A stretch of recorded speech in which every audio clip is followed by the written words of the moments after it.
कार्यक्रम के पुण्यार्चक हैं प्राचीन श्री अग्रवाल दिगंबर जैन पंचायत रजिस्टर धर्मपुरा, प्रधान श्री चक्रेश जैन, महामंत्री श्री विजेंद्र जैन, कोषाध्यक्ष श्री शेखर जैन, सचिव श्री नीरज जैन, मंदिर मैनेजर श्री पुनीत जैन।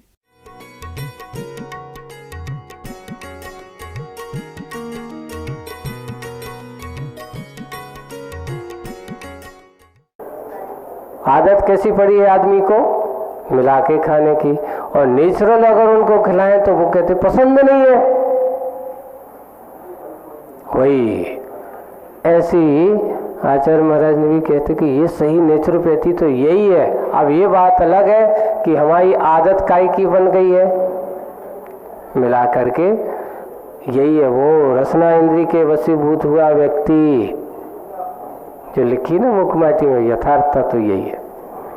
तो वह ऐसा ही वर्णन यहाँ पर किया। ध्रुम घुटन से मूर्छिता हुई कुंभ की पतली नासा। अब तीसरी इंद्री आ गई, कौन सी? रसना इंद्री हो गई।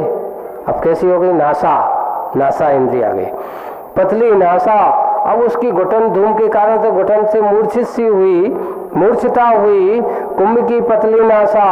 वह घुटन के अभाव में और रसना की घोषणा का समर्थन करती सी।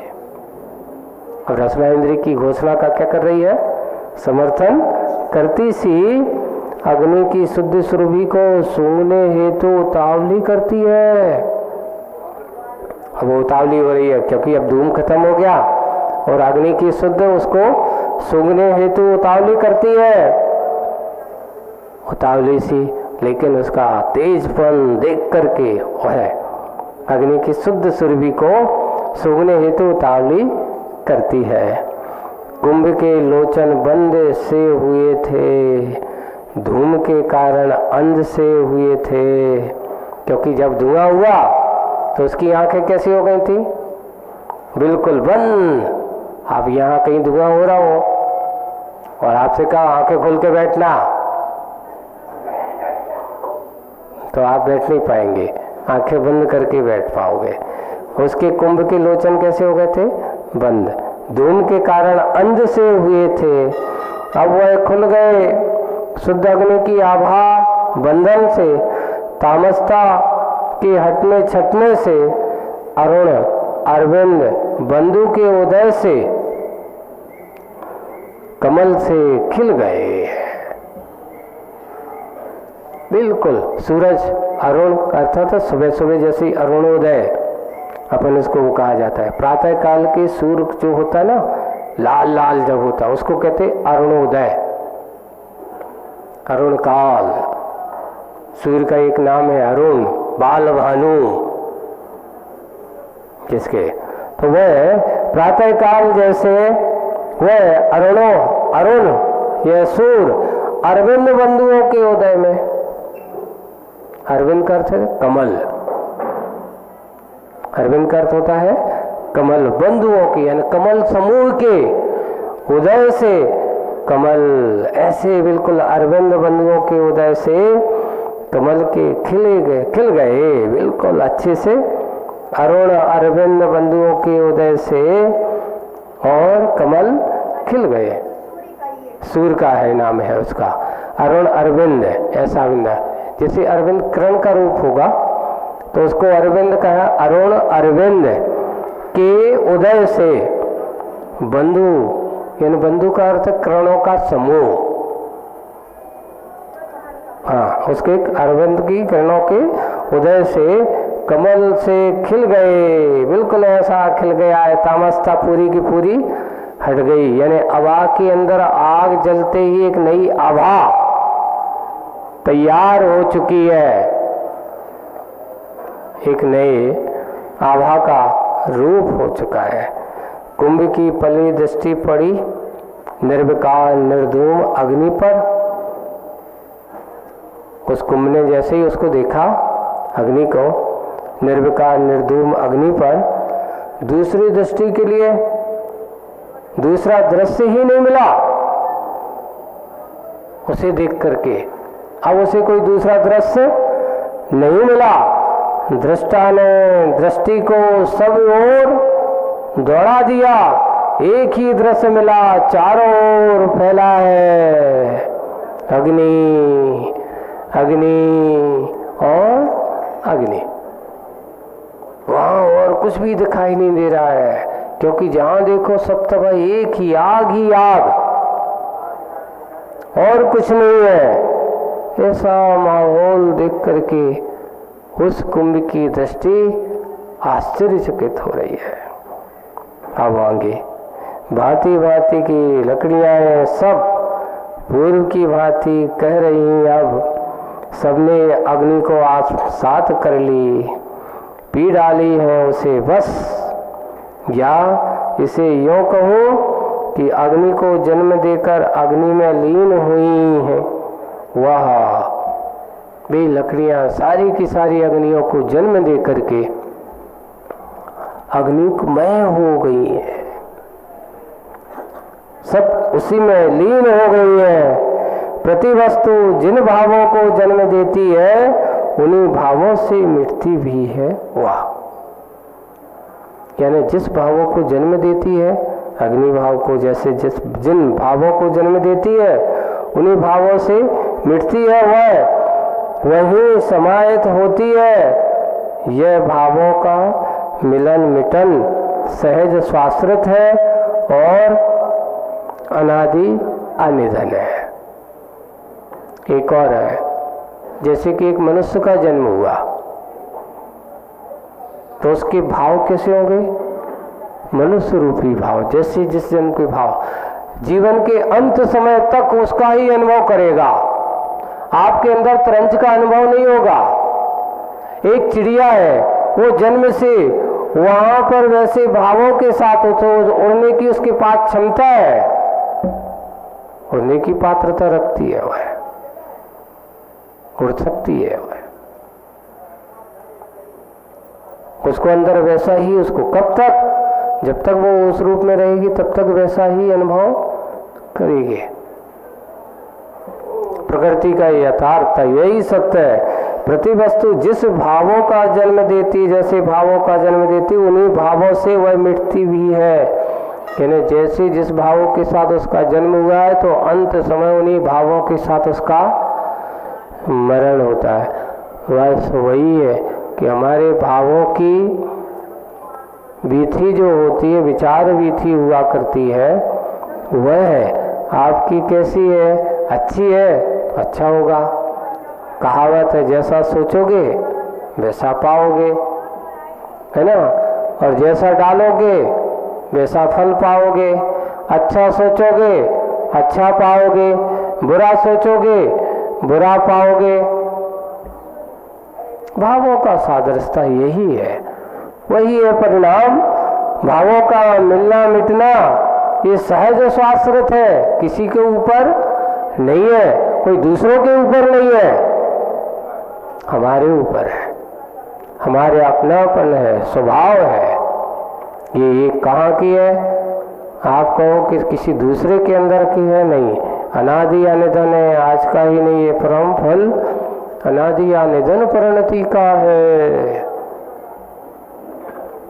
बिल्कुल विकासोन्मुखी अपनी अनुभूति, चित्त की प्रसन्नता प्रशस्ता बताने उद्यमशील कुंभ को देख अग्नि स्वयं अपनी अति के विषय में कुछ कुछ संकुचाती सी कहती है कि अभी मेरी गति में अति नहीं आई। अब अभी जो देख रहे हो ये अभी अति मेरी अति नहीं आई। आप विकास की बात कर रहे हो, विकासोन्मुखी अनुभूति के चित्त में प्रसन्नता। जब हम कोई अच्छा काम करते हैं तो आदमी का मन कैसा होता है? बड़ा प्रसन्न होता है। और थोड़ा सा भी अगर हतोत्साहित हो जाए, कोई काम अगर कर रहा हो और उसको ना कर पाए, निराश हो जाता है। और निराश हो जाता है तो उसकी प्रसन्नता प्रशस्ता भी नहीं रहती है।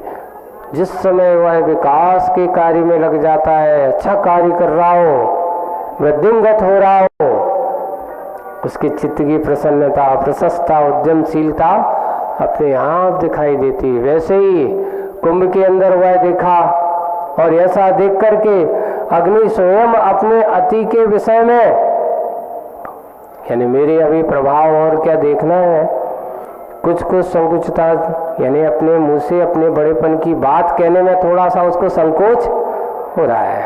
कहती है कि अभी मेरी गति में अति नहीं आई, मेरी अभी गति अभी सही देखी कहाँ है। और सुनो, अति की इति को छूना बहुत दूर, अभी वह बहुत दूर है, अभी मेरी उस गति से अभी वह बहुत दूर है। मेरा जलना शीतल जल की याद दिलाता है। जब मैं जलना चालू करती हूँ तो लोग चिल्लाने लगता, भैया ऐसे अच्छा तो पानी में शीतलता अच्छी रहती है, वो पानी की ठंडकपन याद दिलाती है। और उसको याद है, मेरा जलाना शीतल जल की याद दिलाता है, और मेरा जलाना कटु काजल का स्वाद दिखाता है। एक और, मेरा जलाना शीतल जल की याद दिलाता है। जब जलाता है आदमी को पूरा, तो उसको अरे भैया इतनी गर्म, इससे तो ठंडा पानी अच्छा है, उसकी याद दिला देती।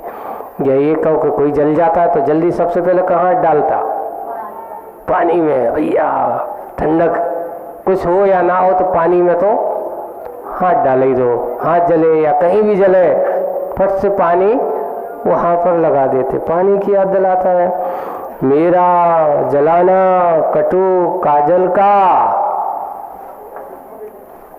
जब वो जलाता है तो वहाँ आदमी को काला जरूर पड़ जाती है। जिसको जलाता वो भी कटु काजल का स्वाद दिलाता है। ये नियम है कि प्रथम चरण में गम श्रम निर्मम होता है, इतना निश्चित है। प्रथम चरण में मेरा गम श्रम निर्मम होता है। मेरा जलाना जन जन को जल बाद पिलाता है। जब मैं जलाना चालू कर देता हूँ और जन जन को फिर जल बाद पिलाता है। इस अर्थ में क्षमा धरना, क्षमा करना धर्म है साधक का। धर्म में रमा करना बिल्कुल। अब आप कहो कि मेरा काम तो क्या है कि जितना है मैं तो जलाने का काम करती हूँ, और जलाते समय उसको धैर्य के साथ निर्मम है। मैं कभी भी अगर कोई आ गया तो मैं दया नहीं करती। बताओ, आग ने कभी किसी के ऊपर दया की? नहीं की। जैसे एक बच्चा थोड़ी भी गलती करता है, एक दीपक जल रहा हो, दीपक जलता, वो सोच रहा है कि क्या है। अगर छोटा सा बच्चा अनजाने में जाकर के उसने उसको पकड़ लिया तो आग क्या कहती है? बेटा तुम मुझे छेड़ोगे तो मैं तुम्हें छोड़ूंगी नहीं, तुम मुझे अगर पकड़ोगे तो मेरा काम तो काय का है? जला। अब तुम रो रहे हो, रो क्यों रहे हो? क्योंकि तुमने मुझे छुआ। मैं तो अपना स्वभाव का परिचय दूंगा, स्वभाव के अनुसार तुम्हारे लिए अपना काम करूंगा। उस बच्चे को भी जलाती है। अरे देखो तो ये आग कितनी निर्दयी है, निर्मम है, दया नहीं। कम से कम छोटे बच्चे पर तो दया कर देती। उसका काम जो है वो काम मेरा है। इस तरह से यहाँ पर क्षमा धर्म करना, इसका जलाना जन जन को जल बाद पिलाता है, इस प्रकार का मिलन नहीं है। इतर्थ क्षमा धरना, क्षमा करना धर्म है साधक का, और धर्म में रमा करना, उसमें हमेशा लीन रहना। इन पंक्तियों को सुनकर कुंभ के बल को साहस मिला, उस साय के पदों पर आई चेतना, और वह कह उठा कि मनवांछित फल मिलना ही उद्यम की सीमा मानी है। कुंभ कहता है कि जो मैं चाह रहा हूं कि मेरे अंदर वह परिपक्वता आए, मैं जल धारण शक्ति को प्राप्त कर सकूं, तो वह कहता मन वांछित फल मिलना ही उद्यम की सीमा मानी है। पुरुषार्थी व्यक्ति है और जब पुरुषार्थ करता है और जैसे ही उसे जिस फल के लिए वो पुरुषार्थ कर रहा है उसको प्राप्त हो जाता है, लक्ष्य पर पहुंच जाता है, तो वही उद्यमशील की सीमा मानी जाती है। और यहाँ से जब अपन उद्यमशीलता करते हैं, पुरुषार्थ करते हैं और मनवांछित फल मिल जाता है। जैसे शुरुआत में जब आप शिखर जी की यात्रा करते हो तो एक मन में कैसे चढ़ेंगे अपन इतना बड़ा पहाड़, एक मन में जल्दी भैया अपन तो इस कैसे भी हो चलो जल्दी पहाड़ चढ़ना है। चढ़ता है, थकान आती है, पैरों में दर्द होते हैं, है ना, थकता भी है, हारता भी है, हाँफता भी है, फिर भी चलता है, हाँफता भी है, थकता भी है। अब क्या होगा, कभी कभार तो चक्कर भी आते हैं, थक गए, बैठ जाता है, फिर भी आगे और आगे बढ़ता चला जाता है। और जब जैसे ही चौपड़ा कुंड पे पहुंचता है, वाह आ गए है ना, सफलता मिल गई, ऐसा कहता है। वहां जाकर के वो प्रसन्नता की एक उसकी अलगई धन्य है भगवान। और आकर के कई भगवान तो भक्त ऐसे, हे भगवान, एक जगह हम लोग गए शिखर जी, तो कुछ लोग यात्रा कर रहे थे, तो कहते भगवान अगर मोक्ष ही जाने तो नीचे से कहा नहीं चले गए इतने ऊपर काहे आए थे। तो भगवान भी उत्तर देते, भैया अगर हम इतने ऊपर नहीं आते तो तुम इतने ऊपर कैसे आते, थोड़ा पुरुषार्थ कैसे करते। अगर हम नीचे ही से चले जाते तो इतने ऊपर हम भी नहीं पहुंच पाते। भक्तों को भी ध्यान रखना पड़ता है। तो उनको यही कहा, लगता है तो हमारे भगवान तुम्हारे बारे में सोच रहे थे, इसलिए भी ऊपर आए कि हमारे भक्त के अंदर भी तो इतनी शक्ति है कि वे भी ऐसे पहाड़ चढ़ सकते हैं। कम से कम आप हो मेरे निमित्त से इतना चढ़कर अपनी शक्ति को उद्घाटन तो करोगे। भगवान भी भक्तों का पूरा ध्यान रखते हैं। हमारे एक और विशेषता है, जितने भी तीर्थंकरों की निर्वाण स्थलियां हैं या तो अच्छे ऊंचे पर्वतों, क्यों? क्योंकि अपनी जो साधना होती है वो त्याग और तप के साथ हुआ करती है।